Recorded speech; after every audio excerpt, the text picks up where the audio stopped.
बहुत अच्छा रहा। फ़र्स्ट ऑफ़ ऑल मुझे प्रकाश झा सर के साथ काम करने का मौका मिला and my main reason of associating with आश्रम वॉज दैट कि मुझे प्रकाश सर के साथ काम करना था। Grown up watching his movies and जिस तरह से वो पॉलिटिकल और सोशियो एलिमेंट्स पे बात करते हैं और वो मुद्दे उठाते हैं while being non judgmental and also while being entertaining, वो उनकी एक बहुत ही बड़ी खासियत है। एंड आश्रम के साथ भी उन्होंने वैसा ही किया है कि उन्होंने एक बहुत ही पोटेंट मुद्दे पे बात करी है जो पहले कभी शायद इस तरह से एक्सप्लोर नहीं किया गया था। हमारे समाज में एक ये बहुत बड़ी प्रॉब्लम है और कई लोग अंधविश्वास में पड़ के परेशान होते हैं, अपने परिवार की भी खामी करते हैं, लेकिन उस पर कभी इस तरह से आई थिंक चर्चा नहीं हुई है सिनेमा में। So he is yet again talked about something extremely crucial और मुझे उनके साथ काम करके बहुत मज़ा आया। मैंने बहुत कुछ सीखा सर से and he is an extremely amazing human being. जी जी। जैसा कि आपने अंधविश्वास की बात की, जी। वो हम कहीं ना कहीं देखते हैं हमारी सोसाइटी में, तो ऐसे बहुत हैं, हम्म। उसके बारे में हम बात करेंगे। लेकिन बहुत बड़ी स्टार कास्ट है, आप हम्म। हैं, बॉबी देओल जी हैं, पृथ्वीराज चौधरी और भी कई सारे स्टार कास्ट हैं। तो कैसा रहा? और प्रकाश जी जो कि ये उनकी पहली वेब वेब सीरीज है, सीरीज़ है। फिल्मी दुनिया में जी। उन्होंने बहुत नाम कमाया है, बहुत बड़ी बड़ी फिल्में जी। लाई हैं, वेब सीरीज़ की दुनिया में पहली। एंड कैसा रहा ओवरऑल ये एक्सपीरियंस? बहुत ज़्यादा मज़ा आया as I said. First of all Prakash sir, मुझे उनसे डर लगता था शुरू में बिकॉज मुझे हरदम से लगता था कि he must have a temper, but he was so chilled out on set. And जैसे आपने अभी कहा कि this was the first time he was venturing in to web series, तो उनके लिए this was almost like making 5 films. और आश्रम एक बहुत ही बड़े स्केल पे बनी है, काफ़ी इंटेंस है, बहुत सारी लोकेशंस, बहुत सारे characters as you said, and primary characters काफ़ी ज़्यादा हैं, काफ़ी सारे ट्रैक्स चल रहे हैं एक साथ। तो भी सर की एनर्जी लेवल्स हर दम 200-500% होती थी। आई थिंक वो दिन में 4 घंटे ही सोते होंगे बिकॉज वो हमारे साथ 12 घंटे शूट करते थे, फिर ट्रैवलिंग, फिर एडिटिंग और राइटिंग पे भी बैठना, फिर नेक्स्ट डे की प्लानिंग भी करवाना। But he was always more energized and excited than we were. And this entire shoot must have carried on for 5 months. But ये मैं कह सकती हूँ जो बहुत ही खास बात थी आश्रम के सेट की कि हर एक आदमी हरदम हैप्पी होता था उस सेट पे। Like throughout the shoot, everyone was constantly happy. And another great thing about it was that जो भी कैरेक्टर्स हैं, आश्रम के जो भी एक्टर्स हैं, बहुत उम्दा एक्टर्स हैं सबके सब। एंड उन किसी में भी कोई बनावटीपना, कोई कोई भी तरह का प्राइड या एक दूसरे से एक सेंस ऑफ डिस्पैरिटी, ऐसा कुछ नहीं था। We were all on the same page. काफ़ी सारे लोगों से तो मैं फर्स्ट टाइम मिली थी ड्यूरिंग आर सेशन। राइट। सो प्रकाश जी है, एंड जी। कैसा रहा ओवरऑल एक्सपीरियंस? क्योंकि हमने देखा उनकी पहली ये वेब सीरीज थी और जिस तरह से लोग अप्रिसिएट कर रहे हैं, सो कैसा रहा उनके साथ का एक्सपीरियंस? बहुत ही amazing. I think one of the bestest experiences of life while being an actor. So जैसा आपने कहा, सर की पहली वेब सीरीज़ है आश्रम में, सच अ सीरीज़ जो बहुत ही बड़े स्केल पे बनाई गई है, बहुत डिटेल्ड है और काफ़ी सारे कैरेक्टर्स उनके जो ग्राफ्स हैं वो पैरेलल ट्रैक्स चल रहे हैं। And it's almost like shooting 5 films together. And Prakash sir जबकि पहली बार वेब सीरीज़ में वेंचर कर रहे थे, his energy levels through out, it must be around 4 to 5 months of shoot, his energy levels were throughout 200-500% every day. I think he used to barely sleep for some 4 hours a day. And this was the unique quality about Ashram, that everyone on set for those 5 months, from obviously the director, the ADs, actors, the crew at large, even the spot boys, everyone used to be happy completely all through. And जब से जबकि बहुत ही एक intense shoot था ये, and I learned so much from him, as I said. Plus, the amazing thing is that whenever I see Prakash sir, I'm always happy. Like उनको देखते से ही मैं एकदम खिल उठती थी, and I used to completely start smiling and laughing because he's so fun to work with. He's constantly cracking jokes, making light of the situation, and very accommodating, and he would make everyone on set feel very comfortable. Plus, I learned a lot from him in terms of building a character, how to look at nuances without really complicating anything. जी। And web series में हम देखें तो बॉबी देओल जी जी। हैं, and जितना उन्हें एक जिस तरह से ढोंगी बाबा दिखाया गया है, लेकिन मैंने सुना है कि रियल लाइफ में वो ऐसे नहीं है। आप बहुत बताइए सिंपल है। कि कैसा रहा उनके तो साथ का बॉबी एक्सपीरियंस? सर के साथ मेरा एक भी सीन नहीं था. I in fact met him for the first time during our success party, which is like a small get together we kept after the launch, and because it had done so well, and that's when I first met him. Very down to earth person, and मैं हरदम सुनती थी because जब भी Bobby sir होते थे और काफ़ी सारी कास्ट होती थी, वो हरदम साथ में थ्रू आउट चिल करते थे. मतलब हर दिन उनका एक वो कार्यक्रम होता ही था साथ में बैठ के चिल करने का. So I used to hear those stories, but it's such an amazing cast, and Bobby sir is very down to earth, simple, humorous, and I think like a good soul. I think that's why this character's worked so well for him, because the character is negative, but him being a very pious soul works so beautifully for it, and I think he's done a fab job. A very like unusual casting, you know, and it has worked wonders. So yeah, and the rest of the cast is also very interesting. मतलब एक से एक अच्छे उमदा actors हैं. और जब मैं उनसे सब आते थे, I think half of the actors I met again on the day of the success party. मैंने ज़्यादातर सीन्स करे थे दर्शन के साथ और विक्रम के साथ, और मे बी कभी राजीव था और साथ में कनुप्रिया थी, बट मोस्टली दीज 4-5 कैरेक्टर्स.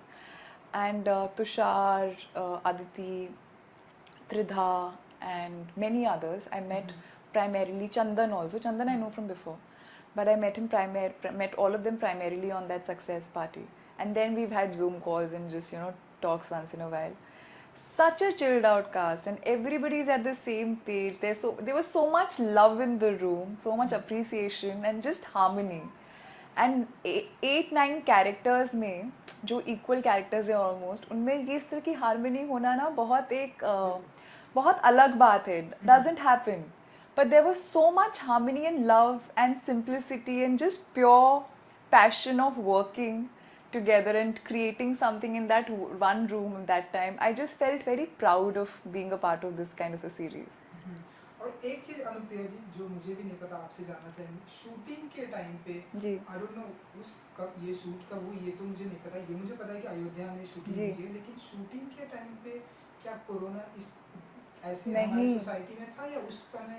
ये एक्चुअली मोस्टली शूट हुई थी between November 2019 to about February 2020. तो करोना हिट करने के मतलब करोना की शायद बातचीत चालू हो गई होगी, बट हम लोगों को उसके बारे में कुछ इतना आभास नहीं था. एंड उसके पहले ही बस हमारा सारा शूट ख़त्म हुआ था. थोड़ा सा पैच वर्क हुआ है इन दिनों, लाइक मे बी 3-4 दिन का patch work once in a while since June to now, but बहुत कम, और वो भी सर ने बहुत ही कंट्रोल्ड इन्वायरमेंट में शूट किया. तो काफ़ी मतलब कोई रिस्क नहीं थी पर से. He was very particular about that. जी जी. एंड जैसा कि स्टार्टिंग में आपने बात की कि हमारी दुनिया में ऐसे, पूरी दुनिया में अगर हम देखें तो ऐसे बहुत सारे लोग हैं जो ऐसे दिल से अंधविश्वासी होते हैं और ऐसे दिल से तुरंत आंख बंद करके वो किसी के ऊपर भरोसा कर लेते हैं. ऐसे लोगों जिसके ऊपर ये फिल्म है, सीरीज है, ऐसे लोगों के लिए अनुप्रिया क्या कहेंगी जो ऐसे, एक भक्ति एक अलग चीज है, श्रद्धा एक अलग चीज है, लेकिन ऐसे किसी के ऊपर ऐसे अंधविश्वास होता है. वो ये है ना कि आपकी आस्था एक कमज़ोरी नहीं बन सकती, वो उसको आपको स्ट्रॉन्ग बनाना चाहिए एज एन इंडिविजुअल. आस्था होना एक बात है, लेकिन आप अपना खुद का सोच समझ वो सब त्याग दें आस्था के पीछे. That doesn't make sense to me, and I seen it in my own family. Like I come from a Marwari family, and वहाँ बहुत नॉर्मल माना जाता है कि कोई साधु या बाबा हो, आपके गुरु हो जिनको आप बहुत मानते हो और पूरी श्रद्धा के साथ आप उनको फॉलो करते हो. मतलब कि शादियाँ या इस तरह के बड़े बड़े जो डिसीजंस हैं वो आपकी तरफ से ले सकते हैं और आप मानते हैं क्योंकि आपके गुरु ने कहा है, विच इज़ ओके. पर at the same point in time it should come from a place of being aware, you know. सही गलत की पहचान तो नहीं छोड़ सकते आप. अगर आपके गुरु आपको यूटिलाइज कर रहे हैं या आपको गलत चीज़ करने को बोल रहे हैं या यू नो ऐसी कोई चीज़ जो और किसी के लिए या आपके लिए हानिकारक हो, तो उतना तो समझ में आना ही चाहिए.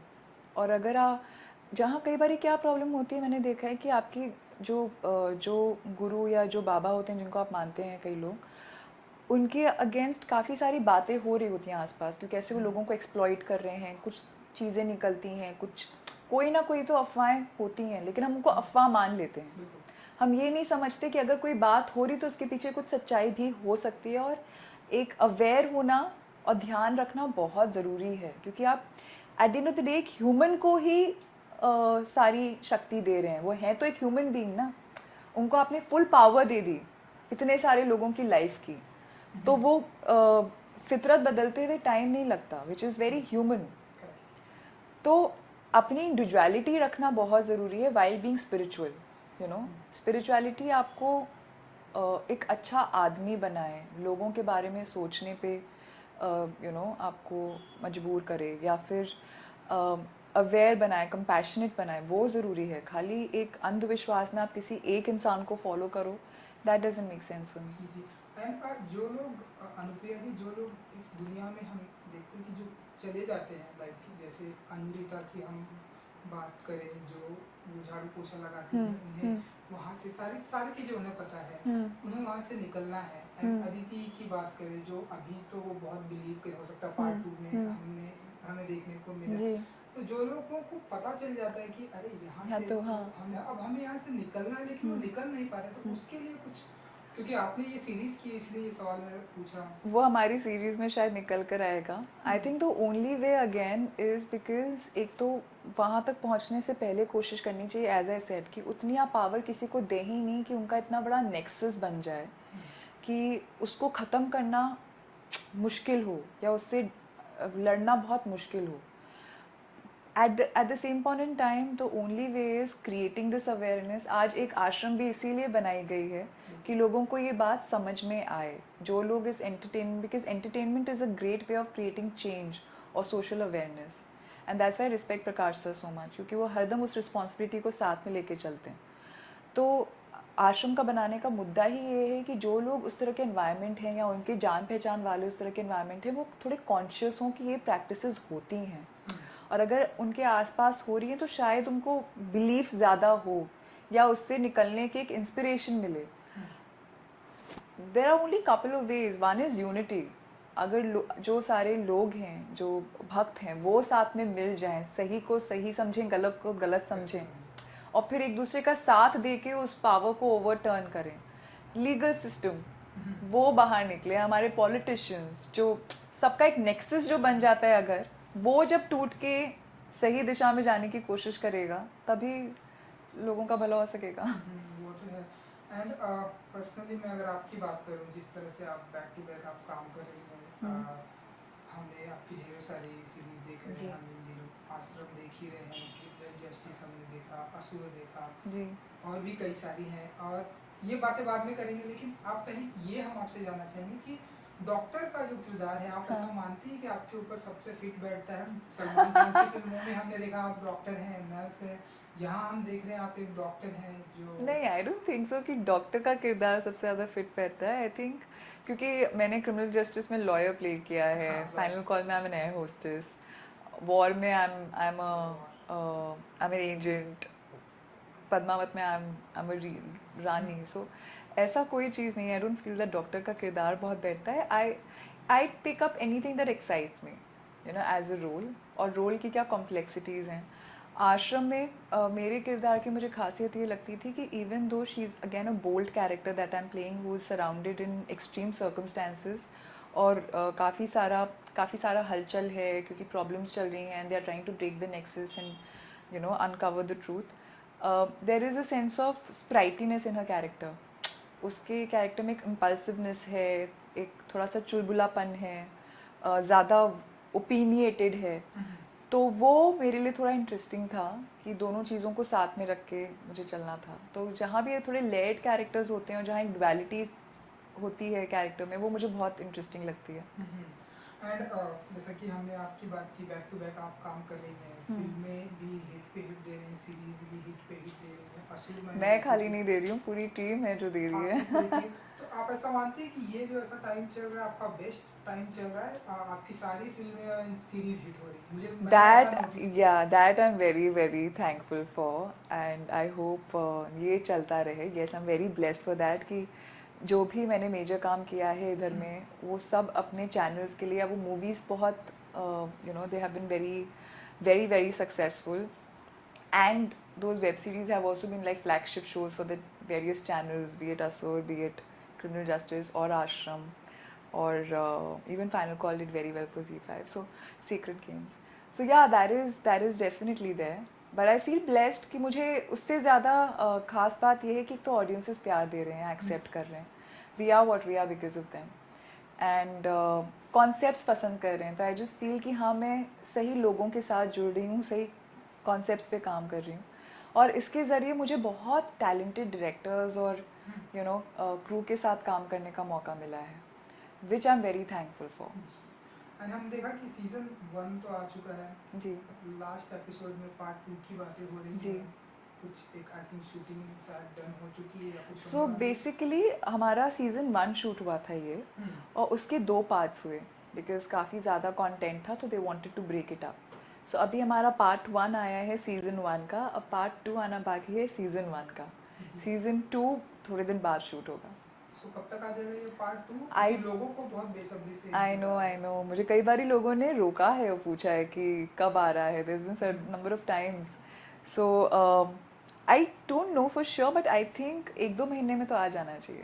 अभी दिसंबर तक. I think so. सो आपको कितना बेसब्री से इंतजार है, जैसा कि आप काफ़ी ज़्यादा. मैं टोका है कि कब तक आ रही है ये? तो मैं उससे ज़्यादा खुद भी एज एन ऑडियंस भी देखना चाहती हूँ, बिकॉज एज आई सेड ना, इतने सारे ट्रैक्स हैं, स्टोरी पता है, लेकिन फिर भी आपको एक देखने का वो तो होता है ना, इंटरेस्ट एंड क्यूरोसिटी कि कैसे निकल कर आया है. तो एज एन ऑडियंस आश्रम इज़ वन ऑफ दो सीरीज जो मैं खुद भी 2 बार कंज्यूम कर सकती हूँ. You know, I have seen it twice the entire series. I'm really waiting to see the rest of it pan out. जी. एंड आश्रम के अलावा अगर हम बात करें तो हमने देखा कि पिछले 6 मंथ से लॉकडाउन चल रहा है. हमने सुना है कि आप पेंटिंग में बहुत इंटरेस्ट रखती हैं, इन दिनों बहुत ही कुछ क्रिएटिविटी कर रही. तो थोड़ा सा बताइए कि लॉकडाउन के दौरान कैसे किया आपने ये सब, और क्या नई नई एक्टिविटी सीखी है अनुप्रिया जी ने इस लॉकडाउन में? तो पहले पेंटिंग की बात करें. हाँ sure. Painting actually as a child मैं पेंट और स्केच करती थी, बट बहुत टाइम हो गया था मुझे स्केचिंग और पेंटिंग छोड़े हुए, लाइक नहीं चालू किया था. एंड समहाउ यू नो ये भी लगने लग जाता है ना कि शायद आप भूल गए हो, अब शायद हाथों में वो चीज़ नहीं है, कैसे करोगे. So I wasn't even giving it a shot. लेकिन मैंने लॉकडाउन से पहले एक क्लास करी थी which was to do with you know where they teach students to paint in couple of hours. तो आपने जो बाहर मेरी पेंटिंग देखी है वो उससे वहाँ की है कि मैं उस क्लास में करी थी, where a lot of us painted that painting, the same scenery, and we all almost got it right, so it's quite easy first of all. And secondly, now in the lockdown I took an interest to again start painting, and so painting I've just really started again. I was sketching a lot during the lockdown. मैंने कुछ अपने you know sketches share भी किए हैं Instagram पे, and that is very of course it's quite creative, but it also is extremely stress, you know, it's a huge stress buster, and it kind of makes me calm and composed and feel really good from inside. So I think I mostly do it for that. तो हम ऐसा माने कि अगर आप actor ना होती तो एक पेंटर, ब्यूटीफुल पेंटर होती? I don't know about it, but मैं definitely कुछ तो करती हूँ, और अभी भी कर सकती हूँ. I think ये दोनों चीज़ें साथ में की जा सकती हैं. बिल्कुल. और कैसा रहा आपका लॉकडाउन, क्योंकि बहुत सारे सेलिब्रिटी 6 मंथ में थे. अनुप्रिया जी ने क्या किया? मैंने अपना काफ़ी सारा काम ख़त्म किया, बट लाइक मेरा बिज़नेस का, मेरे फादर के बिज़नेस का बहुत सारा काम पेंडिंग था जो मैंने काफ़ी साल पहले छोड़ दिया था, and I had to complete it. और कभी भी एक साथ इतना टाइम नहीं मिल रहा था.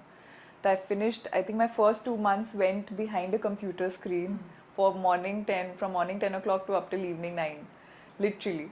I finished that. Then I started to relax and have a good time in terms of painting and sketching and listening to music, and also I started practicing a bit of discipline, which was really nice.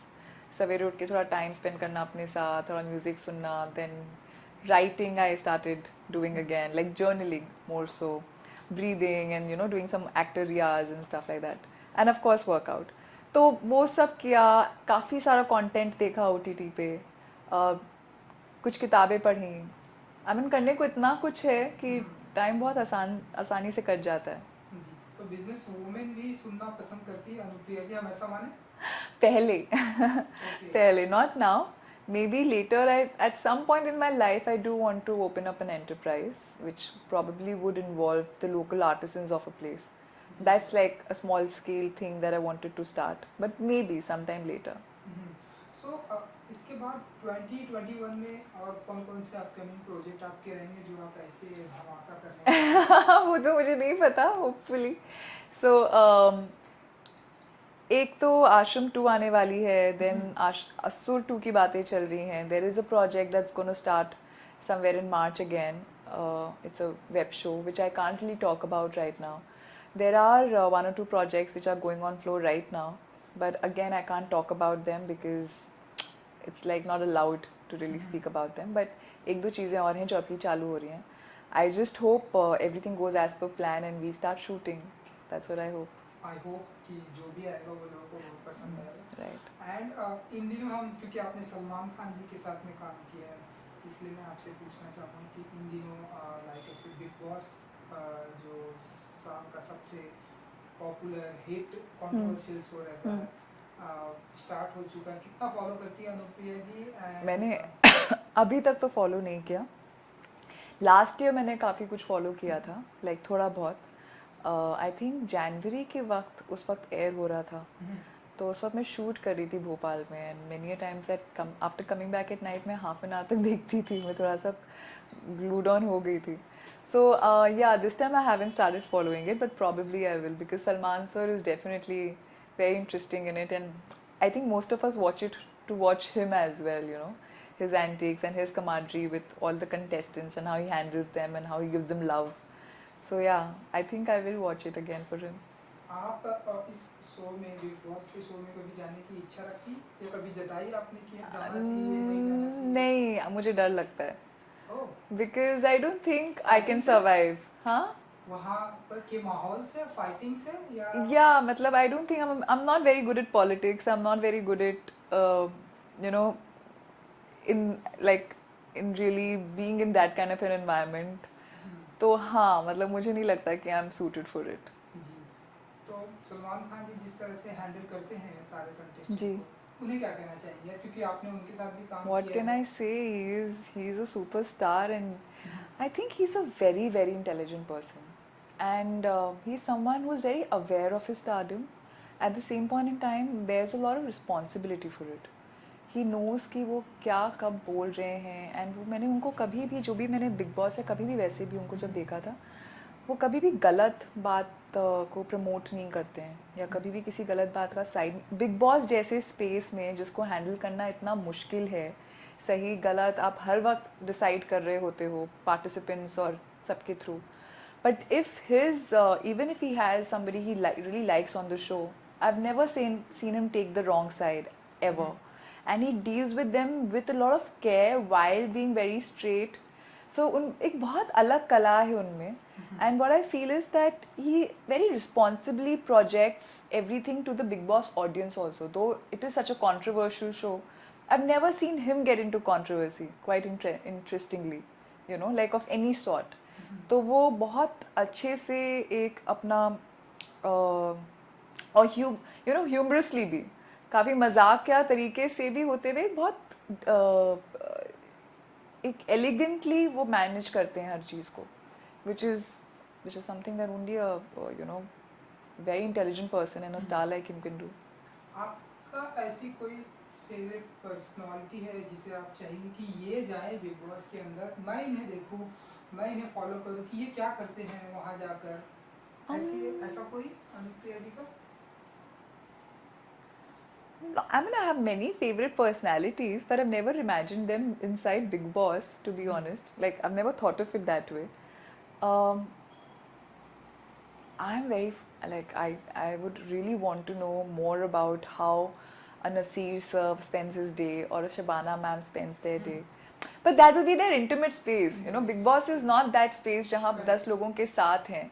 Then maybe probably like-minded people will have to go to Big Boss with them, and then their camaraderie. Like मज़ा तब आएगा कि अगर हो सकता है अगर इन सारे you know legends को आप एक साथ रखें एक जगह थोड़े दिन, और उनमें क्या बातें होती हैं, कैसे वो क्राफ्ट के बारे में, अपने लाइफ एक्सपीरियंसेस के बारे में वो बातें सुनने में शायद बहुत मज़ा. Like I think that can be a great concept. if they agree, कि just to get like-minded people and and artists like them together in one space and watch them for a while.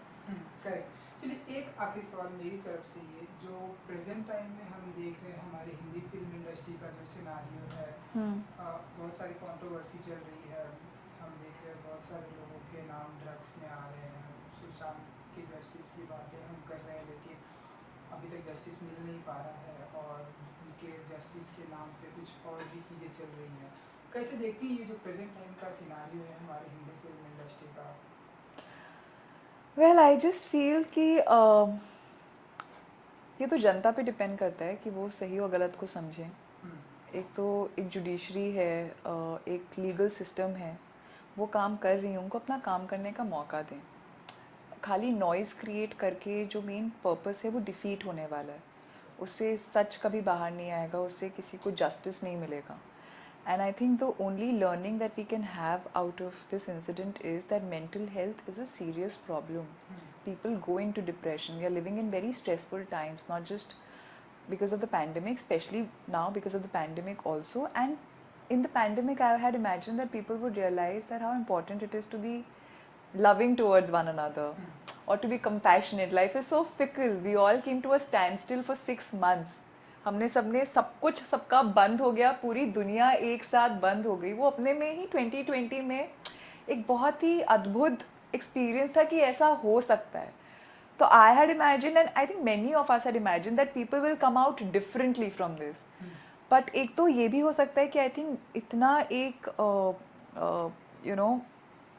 मेलिंकॉलिक space रहा है, इतना एक टुमल्टुअस space रहा है कि लोग बहुत फ्रस्ट्रेटेड और काफ़ी एजिटेटेड हैं उसमें से, और फिर इस तरह की negativity is only making it verse.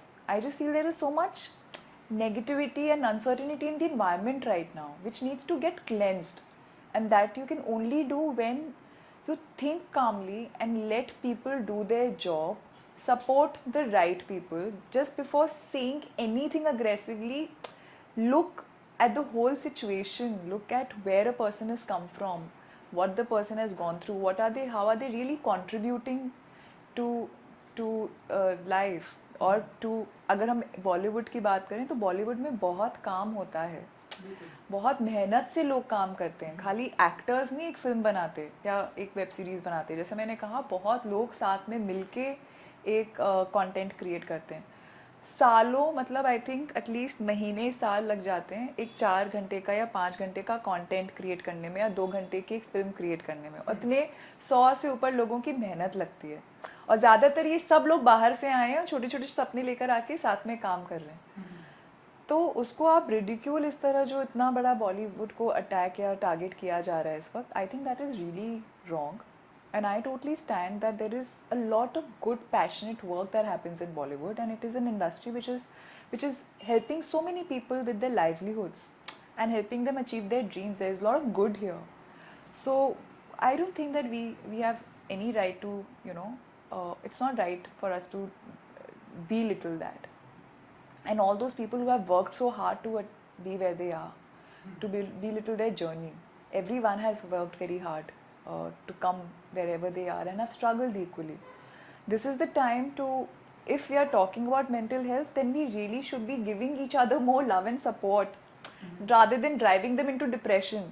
If we've learned anything from whatever has happened in the past couple of months, pandemic, then all these other things that happened, and how we lost someone very talented and someone we all loved so much as an audience, then you need to understand there should be a learning from that, and that should be only to give each other a chance to not hurt someone or not push someone to a space, anyone for that matter, where they might consider taking such a step, or they might get into a space where they can't reach out to anyone and they are so mentally down. हम तो वही कर रहे हैं अभी। तो मुझे अब वो मुद्दा ही नहीं समझ में आ रहा कि किस बात पे बात हो रही है, कैसे लोग रिएक्ट कर रहे हैं। सबसे ज़्यादा तो जो अभी रेप्स हुए हैं, that completely shocked me and put me in a space. और जिस तरह से उनके बारे में बात हो रही है, जिस तरह से उनके बारे में चर्चा की जा रही है, जैसे जो उनके साथ हुआ after the incidents happened, how those people suffered, and casteism is an issue in our country. You cannot turn a blind eye to that. And rape is rape. The way a woman is violated for any reason, for lust or for proving a point or for some animosity between two families, be it from any caste, is wrong. A proper procedure has to be followed, and we need to ask for that justice and talk about it, and we can't shy away from that. So yeah, I mean the current scenario is very disheartening, and we can all just hope that it will become better. जी बिल्कुल, ये बात तो आपने बहुत सही कही। जाते जाते अपने फैंस के लिए कुछ कहना चाहेंगे आप, जिन्हें आपकी अपकमिंग सीरीज, फिल्में, जी। आश्रम पार्ट 2 इंतज़ार रहता है, अपने फैंस के लिए कुछ कहना चाहेंगे उनके? हाँ जी, श्योर। यही कहना चाहूँगी कि thank you so much for giving me so much love and appreciation, for being the support, and मेरा जो भी काम आप लोग ने पसंद किया उसके लिए मैं बहुत बहुत बहुत शुक्रगुजार हूँ। एंड यही कहूँगी कि प्लीज़ अपना ध्यान रखें, सेफ़ रहें, अपने आसपास फ्रेंड्स का, फैमिली का ध्यान रखें, spread love, spread positivity, be there for each other, and थोड़ी बहुत सोशल रिस्पॉन्सिबिलिटी ज़रूरी है। सही मुद्दों पे बातें उठाएं, चर्चा करें, एंड जो भी बहुत नॉइज़ है उसको इरेडिकेट करने की कोशिश करें। Thank you.